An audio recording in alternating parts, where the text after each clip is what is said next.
Festival season అయితే ఇప్పుడు నడుస్తుంది కదా! అయితే నోములు, వ్రతాలు జరిగినప్పుడు మనకి వడపప్పు, శనగలు ఇలాంటివి ఎక్కువగా మిగిలిపోతూ ఉంటాయి. చాలామంది కూడా మనకిస్తూ ఉంటారు కదా తాంబూలం. అయితే ఇవి ప్రసాదం కాబట్టి వీటిని వేస్ట్ చేయకుండా మనం ఎలా ఉపయోగించుకోవచ్చో ఇప్పుడు చూద్దాము. అయితే నేను బియ్యపు రవ్వ ఉప్మా అంటే ఉప్పుడు పిండి తయారు చేద్దాం అనుకున్నా. దానికోసం కుక్కర్‌లో పోపునైతే సిద్ధం చేసుకున్నా.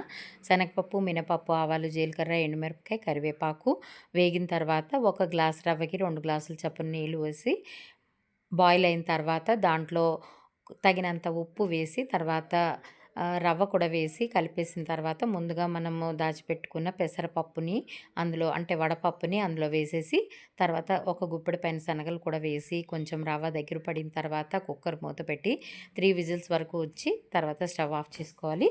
తర్వాత దాన్ని మనం ప్లేట్లో నేను వంకాయ పెరుగు పచ్చడితో సర్వ్ చేశాను. అయితే శనగలు పెసరపప్పుతో మంచి టేస్టీగా ఉంటుందన్నమాట.